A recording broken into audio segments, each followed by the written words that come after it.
오늘 시장은 뭐 반도체가 이 시장의 성격을 그대로 보여주고 있다라는 게 딱 맞을 것 같고요. 오늘 보면은 삼성전자와 SK하이닉스에 대해서 오늘 아침에 증권사에서 투자 전략을 제시했는데 신한투자증권, 흥국증권, 상상해증권이 삼성전자와 SK하이닉스의 목표 주가를 나란히 올리는 흐름들이 있었습니다. 그래서 신한투자는 17만 3천 원으로 올렸고 SK하이닉스는 86만 원으로 올렸고 오늘 아침에 나온 증권사의 투자 매력도에 대한 그 투자 가치에 대해서 언급을 했으니까 이 부분은 비교해 보시면 도움이 되실 것 같고요.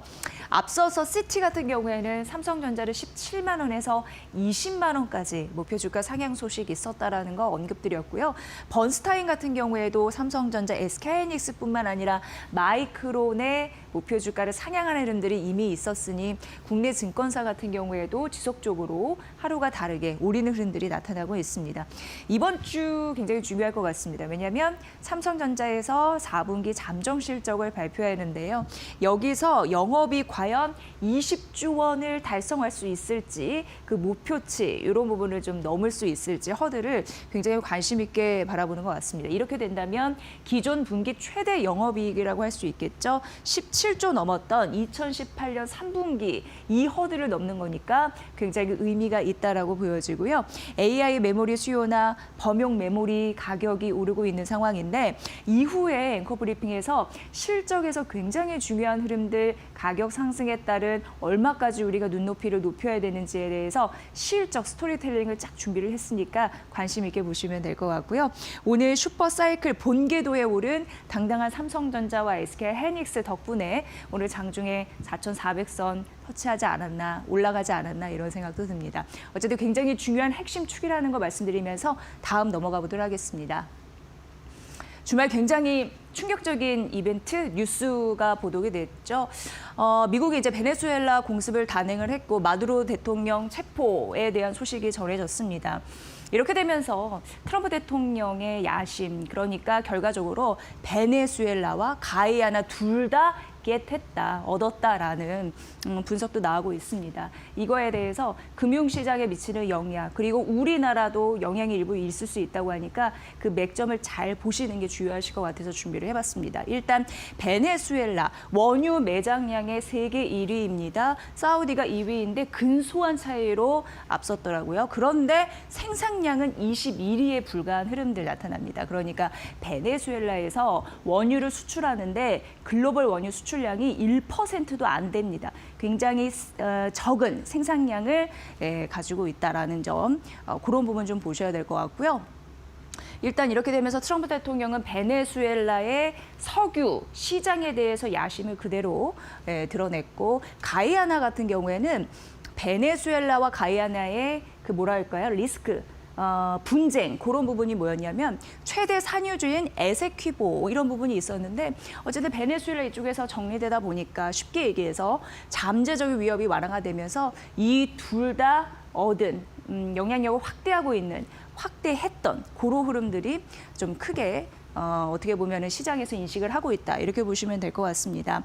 그렇다면 왜 베네수엘라의 석유 시장에 접근을 하면서 이런 영향력을 확대하려고 하는 정치적 혹은 경제적 여러 가지 국제 외교적 야심이 있을까라고 생각을 해보면 트럼프 대통령은 이미 미국의 셰일 붐이 종료가 됐고 그리고 작년에 원유 생산도 피크였다라는 걸 인식하고 있다 이렇게 얘기를 하고 있습니다.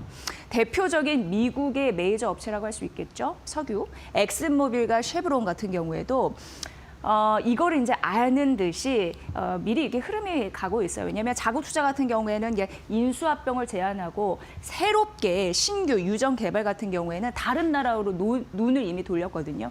그 대표적인 게 가이아나이겠고 나미비아, 수리남 이쪽으로 이미 좀 눈을 돌리고 있기 때문에 이러한 인식은 하고 있었다. 그래서 굉장히 어떻게 보면은 발빠른 전략, 외교 전략, 자원국으로서의 개발 의지 이런 부분을 표명하지 않았나 이런 생각을 합니다.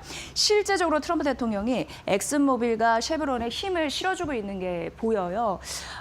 쉐브론 같은 경우에는 베네수엘라의 핵심 어떻게 보면 원유 생산 업체라고 볼 수 있고 가야나 같은 경우에도 엑슨모빌, 쉐브론이 주요 핵심 플레이어로 기업으로 자리 잡고 있는 바 엑슨모빌 같은 경우에는 52주 신고가를 기록한 흐름들 나타났는데요. 이런 흐름들로 이후에 좀 말씀드리겠지만 미국 대형 석유 업체도 굉장히 긍정적인 효과를 가져다 줄 수 있는 수익성의 측면에서 이런 부분도 잘 보셔야 될 것 같습니다. 일단 전반적으로 단기 유가, 그러니까 유가의 영향을 보면 단기적인 영향력은 좀 제한적일 것이다. 이런 흐름들 나타나고 있는데요. 일단 미국 쪽에서는 생산량 이런 부분 때문에 항만, 선박 중심으로 수출을 제재하고 있는 상황이고 말씀드렸다시피 베네수엘라가 원유 매장량이 1위이긴 하지만 글로벌 어떻게 보면은 수출 이런 부분에 대해서는 적게 하고 있기 때문에 워낙 방치해놨거든요. 20년 정도 노후가 된 그런 시설이기 때문에 그런 부분으로서는 어떻게 보면은 영향력은 제한적일 것이다. 이런 흐름이 있고 오히려 어떻게 보면은 중국 쪽에 조달 차질 문제가 생겨서 중국은 좀 이걸 좀 신경 써야 될 것 같습니다. 왜냐하면 베네수엘라 원유 수출의 80%가 중국향이기 때문인데요. 그러니까 이렇게 된다면 중국은 시선을 러시아나 아니면 중동으로 돌려야 될 가능성 있습니다. 이렇게 되면 원유 굉장히 그동안 중국 쪽에서는 저렴하게 베네수엘라산 석유를 갖다 썼는데 이제 그게 막아지게 된다면 원가 상승 압력을 받을 가능성이 농후해지면서 러시아, 중동상 그런 부분으로 이제 시선을 전환해야 된다. 이런 얘기가 나오고 있는데요. 이게 글로벌 국제 정세를 어떻게 또 변화시킬지 굉장히 중요한 포인트니까 보시면 될 것 같고요. 그럼 이제 다음 페이지에서 우리나라의 떡고물이 좀 떨어질 수 있을까 쉽게 얘기해서 이런 흐름을 좀 봐드리도록 하겠습니다. 앞서서 미국 정유사 같은 경우에는 수익성이 큰 폭으로 개선될 가능성이 있다. 미국은 아메리카 퍼스트입니다. 그렇기 때문에 자국의 이익을 위해서는 무엇이든지 하는 현재의 행보를 봐도 알 수가 있는데 그러니까 트럼프 대통령이 미국 정유사를 팍팍 밀어주고 있는 와중에서 이런 건 뭐 말 안 해도 아실 것 같고요. 우리나라는 왜 영향이 있을까? 아시아의 시장으로 눈으로 보면은 답이 나오는데요. 일단 중동 OSP가 하락하면 아시아 원유 가격의 부담이 완화된다라는 얘기가 나오고 있는데 예를 들어서 지금 중동 같은 경우에는 즉 미국 쪽에서 중동 거 안 쓰고 베네수엘라산 이런 부분을 전략적으로 얻었기 때문에 그쪽으로는 수출을 많이 못합니다. 그러면 중동 같은 경우에는 미국 향이 줄어드니까 아시아에 조금 더 공급하려고 하는 그런 상황이 나올 수 있잖아요. 그렇게 된다면 우리나라 입장에서는 선택지가 많아진다. 쉽게 얘기해서 이렇게 생각하시면 되겠습니다. 그리고 캐나다 중질 원유라고 해서 중질 원유 같은 경우에는 좀 저렴한데 무거운 그러니까 어떻게 보면은 좀 싼 건데 그걸 이제 사다 정제를 잘 해서 잘 갖다 파는 그런 거를 보시면 되는데 중질 원유 같은 경우에는 지금 현재 아시아 수출이 급증하고 있거든요. 근데 아시아에 캐나다 중질 원유도 들어올 가능성이 굉장히 크고 급증하고 있는 상황인데 중동 것까지 온다? 이렇게 되면은 아시아 시장 입장에서 그리고 정유사 입장에서는 조달에 대한 선택지가 굉장히 넓어진다라는 부분에서 우리 같은 경우에는 원가 절감 효과가 극대화될 가능성 이런 부분을 좀 보셔야 된다라는 점으로 말씀드리겠습니다. 그래서 어부지리로 먹을 것이 있느냐 이렇게 좀 제목을 써봤고요. 트럼프 석유 시장의 야심, 금융 시장에 어떤 영향을 미칠까 한 번에 쭉 정리를 해드리겠습니다. 앞서서 말씀드린 대로 베네수엘라의 영향은 제한적이다. 왜냐하면 글로벌 원유 공급, 매장량은 1위지만 공급 같은 경우에는 글로벌 시장의 한 0.7%밖에 차지하지 않았기 때문에 영향은 제한적인데 그리고 또 공급 과잉 이슈가 있기 때문에 충격은 어느 정도 완화가 되면서 결국 영향은 이벤트성 뉴스로 끝날 가능성 이런 부분에 대해서 언급이 됐습니다. 국제유가 주식시장 금, 달러 이런 부분 보셔야 되는데요. 국제유가 같은 경우에는 어쨌든 이러한 소란이 일어났기 때문에 지정학적 리스크가 있는 거고 5에서 10% 단기적으로 봤을 때 상승 압력을 있을 수 있음을 말씀드립니다. 하지만 충격은 완화가 될 것이다라는 이 연결고리는 좀 보셔야 될 것 같고요.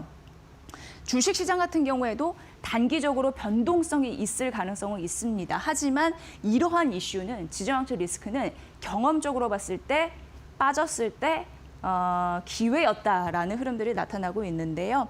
할인율이 높아지면서 투자 심리가 위축되는 국면이 있을 수 있는데 그럴 때 지수가 한 5에서 10% 조정 가능하지만 결국은 경험적으로 이렇게 빠졌을 때는 기회였다라는 점 말씀드립니다.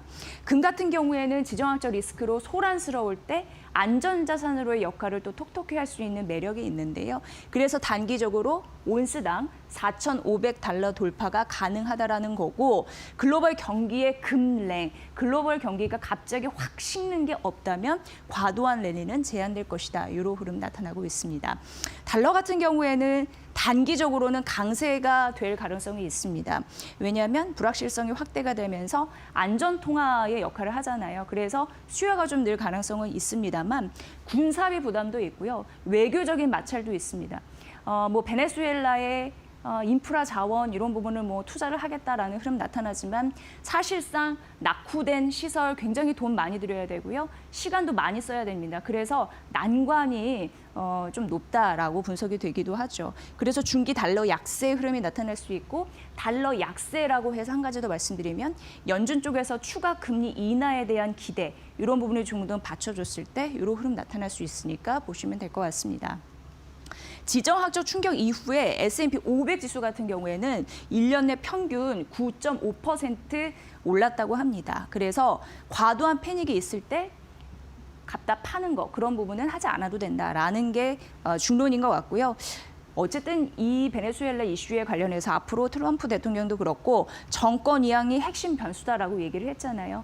이 이슈는 지속적으로 잘 관찰해 보시면 될 것 같습니다. 또 금융시장에 미치는 영향이 혹시 이후에 나오면 점검을 해드리도록 하겠습니다. 2026년은 이제 정말 실적 대비를 탄탄히 하셔야 될 것 같습니다. 왜냐하면 미국 증시의 마감 상황도 그렇고 우리 시장에 돌아가는 그런 패턴도 보면은 실적 관련해서 주가 회비가 엄청나게 엇갈리고 있거든요. 글을 오늘 머니코드에서 좀 다뤄드릴까 합니다. 실적 민감 장세가 지속이 되면서 옥석 가리기를 잘 하셔야지 포트폴리오의 스마일 모습이 달라질 텐데 종목을 그 실적 관련해서 압축을 잘 하셔야 됩니다. 일단 미국 시장에서도 보면은 새해 첫 거래일의 흐름들 주시하실 텐데 반도체와 AI 테마주는 올랐는데요. 그런데 소프트웨어와 일부 대형 기술주는 떨어지는 흐름들이 있었습니다만 이익 간극 이런 부분은 확실히 실적 때문이었다라고 얘기를 할 수 있을 것 같습니다. 반도체가 좋을 수밖에 없는 이유는 칩 가격이 지속적으로 오를 것이다라는 기대감 그런 부분이 나타나면서 실적이 좋아질 것이다라는 기대감 이런 부분이 탄탄히 받쳐주고 있기 때문인데요. 대표적으로 오늘 삼성전자 급등, SK하이닉스 추가적인 강세 이어가고 있는데 마이크론이 10% 넘는 급등세로 마감이 됐습니다. 1984년도였다고 해요. IPO 이후에 사상 최고치의 흐름을 보이는 모습들 나타나고 있고요. 번스타인 같은 경우에도 디램과 낸드 가격은 지속적으로 오를 것으로 보이니 목표 주가를 상향했는데 $330까지 올려잡았다라는 부분입니다. 월가에서는 공통된 목소리를 내고 있는데요. 하드웨어 기업들이 원재료 가격이 나중에도 급등할까 봐 지금 서둘러서 재고를 확보하기 위한 경쟁을 벌이고 있다. 이렇게 언급을 했습니다. 공격적인 구매 이런 표현이 이걸 반영하지 않나라는 생각을 하고요. 또 K반도체가 정말 기록을 넘어서 또 기록을 내고 있다는 것이 11월 이어 12월 역시 수출이 월 기준으로 사상 최대 수출을 기록을 했다는 점에서도 정말 K반도체의 위력, 갑 중에 갑이구나라는 걸 느낄 수가 있습니다. 이러면서 반도체주 여기다가 이제 점검을 했습니다. 웨스턴 디지털이나 샌디스크, 엔비디아 이런 부분이 올랐고 AI 데이터 센터주도 올랐는데 결국 이익과 매출이 증가할 것이다라는 기대감이 잡아줬거든요. 관련주를 언급을 했습니다. 그런데 소프트웨어와 일부 대형 기술주는 떨어졌거든요. 그 이유는 AI의 경쟁이 심화되면서 마진이 축소될 가능성이 있다라는 부분에서 소프트웨어 기업들의 주가, 그러니까 매력도가 지금 작아지고 있습니다. 일부 투자회사는 또 올해 매출 전망을 보수적으로 평가하기도 했고요. 중요한 게 옵션 시장 같은 경우에는 소프트웨어 기업을 두고 풋옵션 같은 경우에는 이제 옵션은 권리인데 떨어질 것에 베팅을 하는 거잖아요. 그 거래가 이제 급증되고 있고 이후에 조금 더 말씀드리겠지만 알고리즘, 컴퓨터 이런 부분으로 이제 자동적으로 매매하는 거라고 쉽게 보시면 되는데 매도도 유입되면서 수급적인 부담이 소프트웨어 기업들의 주가를 쪼그라뜨리고 있는 흐름들이 나타나고 있습니다. 대표적으로 마이크로소프트, 앞서서는 마이크론이 10% 급등했다고 했는데 마이크로소프트는 2% 떨어지고 있는데요. 모건 스탠리의 대형 소프트웨어 최선호 종목이긴 하지만 지금 시장 수급 같은 경우에 소프트웨어에서 반도체, 대표적으로 마이크론, 삼성전자, SK 하이닉스 이런 부분 되겠습니다. 반도체로 이동을 하고 있고 그래서 투자를 확대하는데 수익성에는 항상 의문인 기업들 이런 부분은 확실히 조심할 필요가 있다라는 걸 고스란히 보여지지 않았나라는 생각을 하고요. 다음 페이지에서는 굉장히 중요한 포인트를 점검해 드리겠습니다. 최근 오늘 뭐 삼성전자가 그리고 SK 하이닉스가 오르는 이유도 이쪽에 대한 심리가 있지 않나라는 생각이 드는데 여기 쓰여진 이런 부분이 결국 수많은 글로벌 시장에 참가하는 투자자들이 결국 반도체 기업들의 주가가 오를 것이다라는 거에 현재 베팅을 하고 있다라는 단적인 예를 여기서 설명을 해드리겠습니다. 옵션 시장 굉장히 어렵죠. 그런데 결과적으로 봤을 때 반도체 콜옵션 매수가 급증하고 있다고 합니다. 그러니까 이 얘기인즉슨 콜옵션은 권리인데 반도체 주가가 뛸 것에 베팅을 한다라고 보시면 될 것 같고요. 결과적으로 매수가 급증한다는 거 수급 효과가 붙어주니까 반도체 주가 오른다는 겁니다. 그리고 굉장히 중요한 게 OTM 콜옵션 매수가 급증하고 있다고 합니다. 그런데 아웃 오브 더 머니라고 보시면 되는데 외 가격 콜 옵션이라고도 하거든요. 이 얘기인즉슨 아주 쉽게 하면 지금은 수익권에 다다르지 않은 값싼 가격이지만 결국은 크게 베팅해서 크게 먹는다라고 보시면 됩니다. 정말 반도체 주가가 이렇게 뛸 것이다라고 예상하고 과감하게 콜옵션의 매수에 돈을 베팅하는 흐름들, 이런 흐름들이 급증하고 있다라고 합니다. 그러니까 사사롭게 작게 먹는 게 아니라 크게 갈 거니까 크게 한번 베팅해 보겠다. 강하게 주가가 뛰어 오를 것이다라고 확신하는 투자자가 할 수 있는 하나의 옵션 그 권리라고 보시면 되는데 그 OTM 콜옵션 매수가 현재 급증을 하고 있다라는 것도 방증할 수 있는 굉장히 중요한 예가 아닐까 싶습니다. 그래서 이러한 흐름들을 봤을 때 반도체 주, 특히 이제 메모리 관련 주가 포함이 되겠는데 실적 시즌까지 주가가 오를 것이다. 이 기대 심리가 고스란히 반영돼 있구나. 이렇게 시장 전문가들은 판단하는 듯 했습니다. CTA 펀드라고 예전에 머니코드에서 한번 말씀드린 데가 있는데요. 컴퓨터가 알아서 매매해주는, 알고리즘이 매매해주는 그런 패턴인데 이것도 역시 반도체 매수를 확대하고 있다라고 하고요. 아시아 같은 경우에도 외국인 반도체 순매수가 늘고 있고 기관도 포트를 재정비하는 게 결과적으로 수급 효과가 강화되고 있다. 수급은 어떤 재료에도 우선한다라는 시장의 논리가 있잖아요. 이런 흐름들이 고스란히 지금 작용이 되고 있다라는 부분입니다. 작년 4분기 우리가 좀 생각해보면 IT 반도체 이런 부분이 실적을 견인할 것이다라는 기대감이 있으면서 11월 이후에 시장 색깔을 확 바꿔놨습니다. AI 테마 같이 오르는 거에서 마진율이 축소되거나 투자를 했는데 실적이 안 나올 것 같은 기업들 완전히 도태되는 흐름들이 있었는데 결국 마진율과 수익성을 중시하는 그런 시장 색깔을 바꿔놨잖아요. 굉장히 중요한 그런 분기점이었다라는 점 말씀드리면서 팩트셋에서 시장 조사 업체입니다. S&P 500 영업이익이 한 8% 정도 증가할 것으로 봤는데 IT 섹터 그 중에서 25% 성장할 것이라고 봤으니까 결국 이런 흐름들이 시장을 이끌고 있구나 이렇게 보시면 될 것 같습니다. 데이터가 굉장히 중요하다고 말씀드렸는데 오늘 아침 하나증권에서 투자, 소비, 이익에 집중하는 전략을 펼쳐라라고 얘기하면서 S&P 500 지수의 관심주 그리고 국내의 관심주 이렇게 언급을 해놔서 좀 정리를 깔끔하게 해드리겠습니다. S&P 500 같은 경우에는 실적이 좋아지면서 밸류의 부담을 좀 낮춰주는 PER 하락이 나쁜 게 아니고요. 전반적으로 밸류가 좋아지고 기업 가치가 좋아지다 보니까 지금 있는 주가의 자리가 좀 저렴하게 느껴지는 이걸 말하는 겁니다. 그렇기 때문에 그런 종목들 잘 봐야 되는데 결국 이익 성장에 받쳐줘야 된다. 데이터 굉장히 중요하다고 말씀드렸고 그게 실적이라고 말씀드렸는데 이익 성장 종목이라고 하면서 대표적으로 M7 중에서는 엔비디아, 마이크로소프트, 테슬라 얘기했고요. 그 외의 종목들 언급해드렸으니까 이 부분은 참고해 보시면 될 것 같습니다. 국내 같은 경우에는 보면은 보면은 삼성전자가 포함이 돼 있더라고요. 그 외에 관심주들 쭉 적어놨는데 국내는 좋아질 수 있는 걸 두 가지로 하나증권에서는 언급을 했습니다. 뭐냐면 미국 쪽에서 투자하는 거, 그리고 중국 쪽에서 주문하는 거, 이렇게 두 가지로 나뉘는데 미국 쪽에서는 블룸버그 미국 캐펙스 지수라고 해서 투자, 설비 투자 얼마나 하는지 지표이고, 중국 쪽에서는 신규 주문 평균 지수라고 해서 주문을 얼마나 많이 하는가, 우리나라 거를. 그러면 매출과 영업이익의 증가폭 이런 부분을 엿볼 수 있다고 하니까 그 부분 좀 보시고요. 그 기준 하에 언급된 그런 종목들이니까 보시면 될 것 같습니다. 그리고 환율단에서도 궁금하신 부분이 있는데, 만약에 이제 환율이 떨어졌을 때 이러한 종목들, 대표적으로 헬스케어, 유틸리티, 반도체, 반도체는 또 들어가 있고요. 또 제약바이오 섹터, 헬스케어 또 들어가 있습니다. 이런 게 또 유리하다라고 언급이 됐습니다. 올해 글로벌 시장의 성장축은 확실히 미국에서 투자하는 거, 중국에서 소비하는 거, 그 양축이 될 거라고 보여지고요. 올해 가치주를 주목해야 된다는 이유도 밝혔습니다. 왜냐하면 시장에 공식이 있다고 하는데 연간 기대 수익률이 11에서 12%로 언급을 해놨습니다. 그런데 만약에 15%가 안 됐을 때, 지금 안 되는 거잖아요. 11에서 12니까 쉽게 얘기해서, 그러면은 오히려 가치주 수익률이 성장률 수익률보다 더 높았다고 합니다. 여기 그 써놨거든요. 그래서 이런 상황일 때 앞으로 기대 수익률이 한 11에서 12일 때 우리는 가치주를 좀 봐야 된다. S&P 500 기준으로 이런 부분도 좀 참고해 보시면 될 것 같습니다.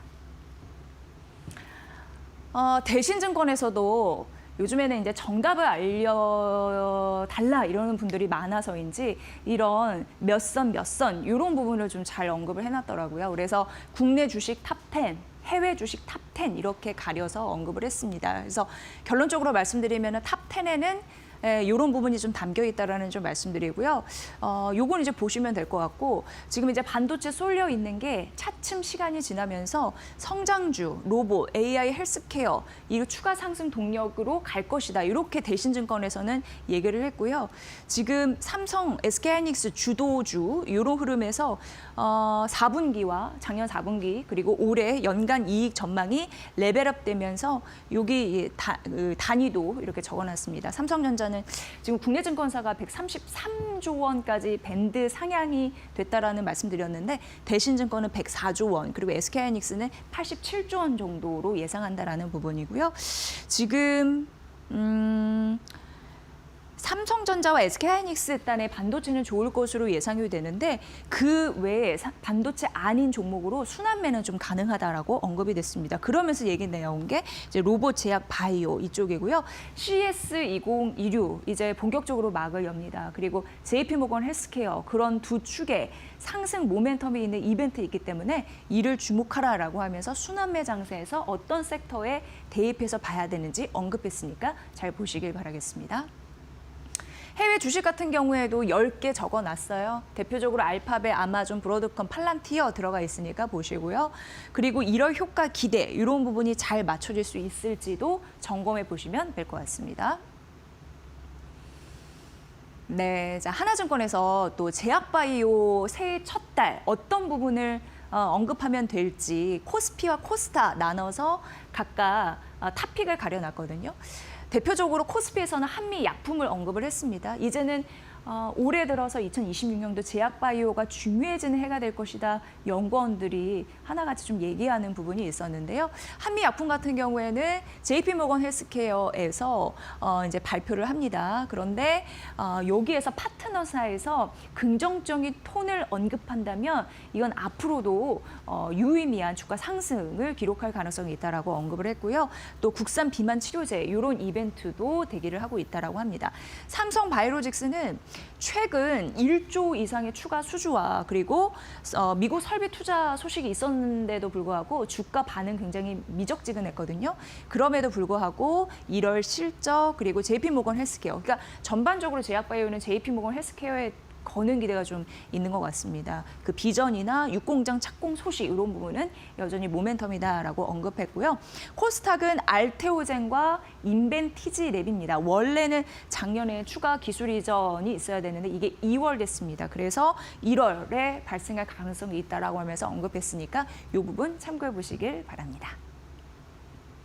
자, 마지막으로 원화 강세 이야기, 그러니까 환율이 떨어지는 거 원화 강세잖아요. 요게 될 수 있을까인데 일단 하나투자증권에서는 뭐 이렇게 환율 하락은 제한적이다 언급을 했습니다. 물론 연말 뭐 기획재정부에서도 외환시장의 안정적인 대책을 위해서 뭐 노력을 하고 있고 연간 50원 하락 여지는 있다라고 하지만 당분간 즉각적인 반영은 제한될 것이다라는 부분이 있는데요. 어쨌든 이런 부분은 앞으로도 언급을 해드릴 거고 워낙 강세 요인이 있습니다. 경상수지 흑자가 나거나 외국인 투자자가 유입이 되거나 한미 금리 격차가 확대되는 그런 이슈 때문인데 국내 증시에 이건 좀 계산을 해보시는 게 굉장히 중요할 것 같아서 한번 말씀드리면 국내 증시에서 외국인이 10조 원 정도 팔아치우면요. 달러 원 환율이 24원 정도 오른다고 합니다. 그러니까 이거는 워낙 약세의 요인이겠죠. 그리고 중요한 게 한미 금리 한국과 미국의 금리 차 이런 부분인데 정책 금리 격차가 1%포인트 축소가 됐을 때 약 16원 정도 오른다고 합니다. 그러니까 이거는 원화 약세입니다. 원화 강세를 바라보시는 분들은 이러한 이슈를 뒤집어서 생각하셔야겠죠. 그러니까 외국인이 매수를 해야 되는 거고 한미 금리 격차 이런 부분도 확대가 돼야 되는 거니까 축소가 되면 오른다고 했으니까 이 공식은 잘 살피시길 바라겠습니다. 원화 강세 분석까지 도움드렸습니다.